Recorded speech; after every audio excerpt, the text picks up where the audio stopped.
of course, does not recover all the lost output, but certainly makes the restoration of lost output, or the likelihood of that, it brings it forward substantially.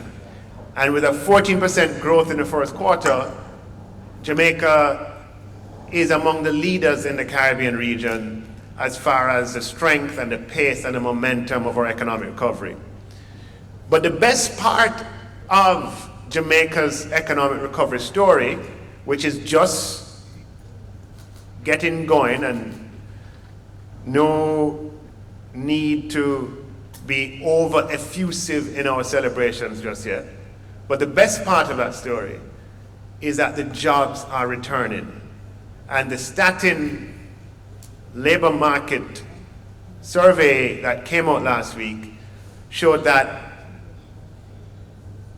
there were 93,400 more Jamaicans in a job in July 2021 as compared to July 2020. That is a big deal.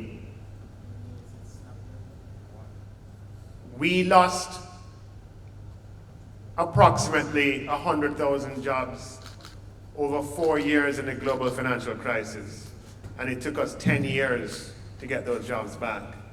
We lost approximately 150,000 jobs in the pandemic over 4 months in 2020, and in 12 months we've gotten just under 100,000 of those back, which is surely a sign that the economic recovery is gathering pace, it is here, and that V-shape that has been so elusive in the past is likely to be our experience this time around. But we are not there yet, and there is reason for cautious optimism as we go forward. But the reason why I start with this in the context of today's conference is that the best part of the economic recovery that we're seeing so far is that it is inclusive. So it's not economic recovery that's simply showing up in the GDP numbers.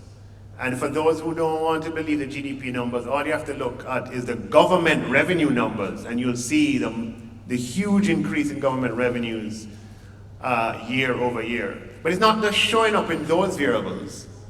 The recovery is showing up where it matters most. And that is with people having an income in their pockets once again in exchange for the work that they put out. And it is this concept of inclusiveness that we want to continue to emphasize, and we want to characterize our economic recovery, not just in the short term, but across the medium term. We want an inclusive economic recovery.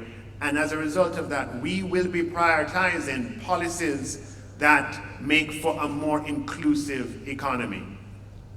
You'd have seen earlier this year, we would have announced that the pilot for digital currency is underway right now in 2021. And digital currency will be, central bank digital currency will be a reality in Jamaica next year. Now, central bank digital currency offers the opportunity to bring large numbers of the unbanked and those outside of financial services within the umbrella of financial services. It will make financial services more accessible and more inclusive. Earlier, you'd have seen that we passed legislation on the Microcredit Act, where we dramatically improved the requirements, the regulation, the oversight of the microcredit industry in order to fulfill certain AML CFT requirements, but also to upgrade the level of service that persons who access the microcredit sector receive, making the availability of credit in Jamaica more accessible and more inclusive.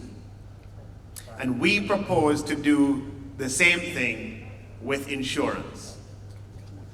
Under this government, we will be pursuing a broadening of the base of the Jamaican economy, a deepening of the inclusiveness of the economy by making insurance accessible to all Jamaicans through a microinsurance policy framework.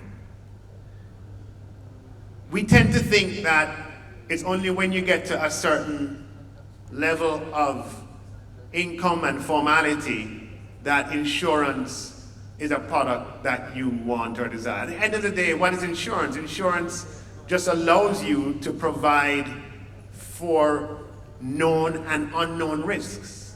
And so if those risks materialize, there are financial resources that flow at just the right time.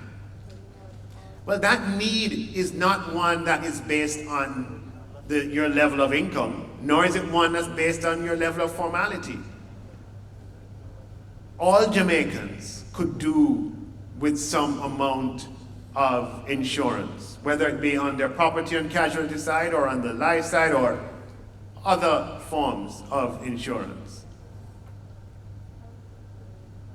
But the way in which the legislative framework has been developed thus far does not allow or easily allow for micro-insurance products to be developed and marketed and sold.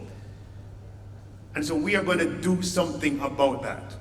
And this pandemic provides opportunity for us to double down on our focus on inclusiveness and to ensure that the economic recovery that is underway and that's underway with great momentum is one that is inclusive and meets everyone at their point of need. So the vast majority of Jamaicans, actually, with a poor country with a per capita GDP of $5,500, the vast majority of Jamaicans are outside of the formal financial sector where formal insurance is available. And for them to be included, for their needs to be accounted for, we're going to have to create the legislative framework which forms part of the broader national financial inclusion strategy of the government of Jamaica.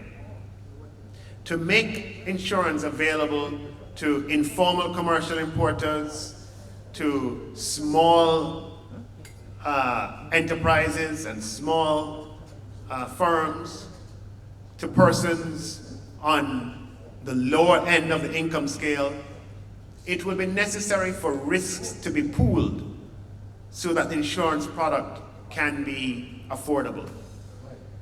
But the Insurance Act today doesn't easily allow for the pooling of risks because of the requirement that one has to have an equitable interest in what is being insured. And I'm just layman's language there. So we are going to have to take a surgical knife to the Insurance Act and put in place the provisions that would allow for micro-insurance products to develop and for micro-insurance products to be sold in a wholesome and way to the segment I identified earlier. The Microinsurance Act, which is under drafting as we speak, or is being drafted as we speak, will obviously define microinsurance, define a microinsurance product, will deal with the registration of microinsurance managers, that you have to be registered to provide a microinsurance service. It will also deal with fit and proper requirements for those engaged in providing microinsurance services. It will require that microinsurance products have certain minimum terms and minimum contract requirements for all microinsurance products.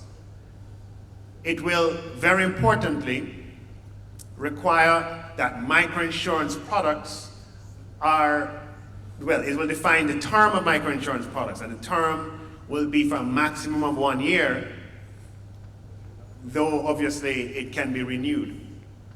So you can't lock somebody in